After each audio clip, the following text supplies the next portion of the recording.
Hello, welcome back. Bills are going up, food's getting more expensive, we're getting less for our money, and it feels like everything is getting harder to afford. I think we can agree that one of the most expensive commodities that we have is our energy use. Now that we're going into the winter months, using more energy is going to be a concern. The good news is that there are things we can do on a daily basis that can become a habit for us that can reduce our energy costs. Mick and I do lots of things to keep our energy down, and we thought it might be a good idea to share some of those things with you. So here's our list of lesser known ways to keep your energy use low. You can use a slow cooker or an air fryer to make one-pot meals.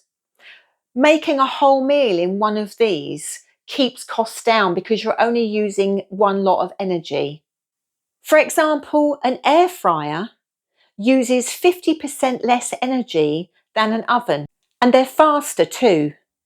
Potentially, you can save anything between £60 and £100 just by using your air fryer on a regular basis rather than your oven. Ours is a single drawer unit, but if you have a larger family, you can buy a double drawer one. If you are going to be cooking in the oven, you can make sure that the whole meal is cooked in the oven. My husband's the cook in our house, thank heaven. I'm not a very good cook, but he does do a lot of batch cooking. If you're making a meal one evening, you can make double and then freeze half of that meal away. If we're making a shepherd's pie or something that is quite substantial, if we use half, we allow the other to cool down and then we'll put that in the freezer. It may be enough for both of us for another meal, or it may just be one meal. We'll mark those clearly, put them in the freezer, and then all we need to do when we want to eat that is just to reheat it because it's already cooked. That alone saves a lot of money in energy. A favourite meal that Mick cooks for us is celery, parsnip and carrot soup. It's really warming and wonderful for the winter months. And he can get anything between 5 and 6 meals out of one batch for us. So they can go straight in the freezer. And then when we have less time in an evening, we can pull one of those out and have those with a slice of bread or a fresh loaf. It's a way of getting real value out of the energy that you use. And it's also really good for you too. My grandparents and my mum, when they were using a saucepan, they would always use a saucepan lid. This retains all heat in the saucepan, allowing the food to cook much faster than it would without. Switch the oven off 5 to 10 minutes before your food has finished cooking in the oven. The residual heat will complete cooking for you for free, saving up to 10% energy every time you do this. It'll also work for the stovetop too. Just turn the dial off 10 minutes before it's finished cooking. Another good tip, especially in the winter months, is that once you finish cooking and it's safe to do so, open the oven door. Let that residual heat come out into your house to help warm the area. That way, we're not wasting the wonderfully warm air that you've paid for. Let it come out and warm the room for you. This heat alone can raise the room temperature by 1 to 2 degrees Celsius.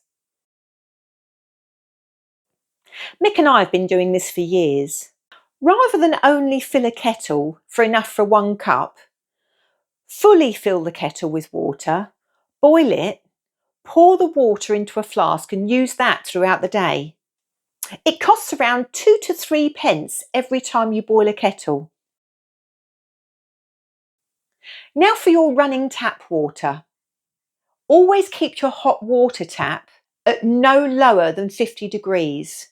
Anything below 50 degrees can be a bacterial risk and you could be at risk of Legionella. Also though, don't set your hot water any higher than 60 degrees Celsius, otherwise you're just boiling water that you won't use and it's just wasting energy. Keep your freezer full. Fill empty spaces with bottles of water or ice packs. Cold items help maintain low temperatures when you open the door. Just doing this alone can save 10 to 20% on freezer energy use. We meal plan. Because we know what foods we need for the next day, We can move frozen food into the fridge the night before to defrost. This saves us using the microwave. Use a lamp where you're sitting instead of lighting the whole room. An LED lamp uses a fraction of the energy and it's cosier too. Use the eco setting on your washing machine. People think this setting uses more energy as it takes so long. It actually heats water more efficiently. The cycle uses cold water but soaks for longer. 90% of a washing machine's energy goes into heating the water itself. If you use a tumble dryer, empty the water tank halfway and clean the lint filter every time. A clogged filter reduces airflow, making the machine work harder and longer. A clean filter can improve efficiency by up to 15%. Emptying the water tank reduces the moisture in the machine, also saving energy. Use blackout curtains or thermal blinds. Close them tight at night once the sun goes down. Or in the summer months, use them to keep the sunlight out. They act like insulation, keeping warmth in the winter and heat out in the summer.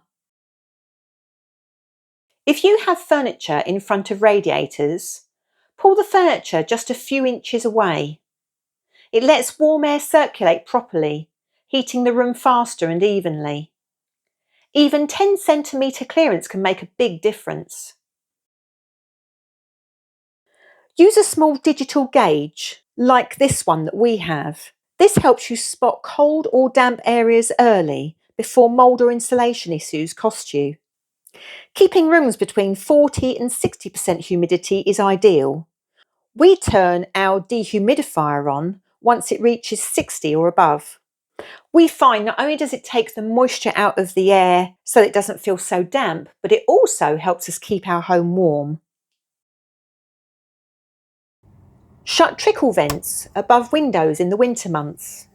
This prevents warm air loss. Just remember to reopen them in the spring. This can help reduce heat loss by up to 15% through your windows. Because our thermostat is faulty and has been for many years, there was a time where I would turn the heating on and then forget it was on, not realising until I was over hot and then needed to open a window even in the winter. Because of that, I got myself this timer. Now all I do is I'll turn my water and my heating on for an hour a day. That way it keeps the house warm, but no more wasted energy. Open windows wide for 10 minutes daily. This refreshes air without cooling walls or furniture, keeping condensation down. Cleaner air means more efficient heating. Use smart plugs to switch off devices overnight automatically. We've all left TVs, consoles, chargers, etc. on standby for 20 hours a day, but these costs do add up. When you leave a room, turn off the lights. Something as simple as that can save you quite a bit of money throughout the year. So that we didn't have to keep turning a light on throughout the night, Mick and I bought these motion sensor lights. They were really affordable on Amazon and they've been one of the best investments we've made. They're battery operated and we use rechargeable batteries, saving us money there too. We have one at the bottom of the stairs, one at the top of the stairs, one in the kitchen and one in the bathroom. Hang clothes on an overdoor airer and place a dehumidifier underneath. The dry air speeds water evaporation, so clothes dry not only faster, but they also smell fresher. This can cost a fraction of a tumble dryer cycle.